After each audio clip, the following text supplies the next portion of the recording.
Eat with local products and from right here in the North Peace. This is Energetic Eats, brought to you by the Fort St. John Co-op. You're at home here. If you're watching the video online right now on the Moose FM Facebook page, you see we're starting with the star of the show here. A shot of some of the charcuterie available from VanRook Smokehouse. And to talk about it, it's the owner, the operator, the entrepreneur behind it, Joseph. Joseph, how are you doing today? I'm doing pretty good. How are you? I'm doing very well, thank you. Thanks for coming on Energetic Eats and showing us your meat. Yeah, no worries. I'm going to make a few of those jokes. I apologize ahead of time. That's all right. So tell us a bit about this charcuterie and smokehouse stuff you're doing. What got you into it? Well, actually, my wife and I was looking for possibly changing career paths, and my wife and I, we decided to go on a little holiday to Europe and backpack for about 3 months. And what I was noticing was a lot of like local meats being sold at a lot of just regular local markets from people. So I was just like, well, this stuff's really, really good, and I would really like to get into knowing how to make all this kind of stuff. Mm-hmm. And yeah.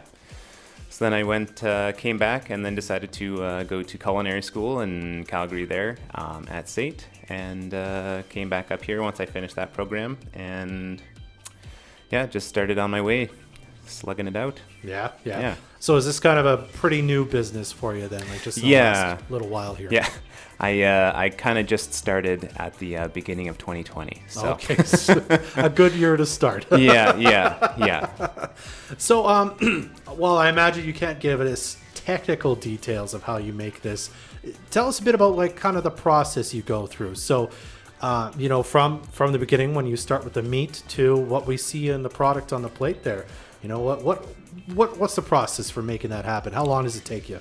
Depending on the product, the capicola, which has the marbling in it, that usually takes about 2 weeks to make. Mm-hmm. And then the Andalusia salami, which is on the corner there, all sliced up. It usually takes that one hung for about 5 weeks. Oh, wow. Yeah, so because it's a dry aged salami, so there's no cooking process. It's all just letting it all just do it on its own merit and just drying slowly and very meticulously. Yeah. I see. So it's quite a process to get these items made, eh? Mm-hmm. Yeah, it can be. Yeah. Bit of a slow burn. All right. Well, it's time to test it. My favorite part of the show here. So on this one, I'll just hold up to the camera here. Which one is this? That one is the chorizo Andalusia salami. So it's got like smoked paprika, red wine, and cumin, and a little bit of cayenne in it. And it's kind of inspired by the southern Spain area. Yeah, it's where my wife and I kind of also went. And the more you chew on it, the more flavors kind of come out. Yeah, there's that kick coming. Yeah. Oh, but it's so delicious. Mm-hmm. Yeah. And remind me again, how long does it take to make this one? That one took 5 weeks. Wow. Yeah. Wow, delicious. All right, this one, it looks kind of like almost like a pepperoni kind of thing. It is, yeah. It's my gin and juniper pepperette. So what that one is, it's just like how you would do a pepperoni stick, except I kind of like, adding variety of different flavors. So that one's got like red wine, garlic, crushed juniper berries, and I think that's about it. Wow. Yeah, it's my personal favorite actually, and it's been quite a hit, I think, at the farmer's market now. And putting the wine into it is a pretty interesting idea. Yeah.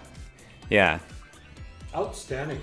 Okay, we've got time to try one more of this. This looks like a kind of your standard jerky, eh? Yeah, that one's... not be standard though. Well, it's my honey sriracha jerky. So wow. It's the most popular jerky I have actually now. Yeah. I see why. It's a good mix between the sweet and the heat. Yeah. Delicious. Absolutely wonderful. All right. Well, while I chew on this jerky, maybe not the best choice for a radio show. Anyway, where can we find you to get a hold of some of these delicious products you make? Right now I've been going to the farmer's market every Saturday between 9 to 3, and that's just kind of where I've been sticking at for now, just as I've been starting out, and hopefully we'll grow more in the future. And you're going to be at it this weekend, I assume. The Fort St. John Farmers Market, we should say. The Fort St. John Farmers Market, yeah. Perfect. Well, Joseph, I really appreciate you coming down and sharing your sample products with us. It's all really, really delicious.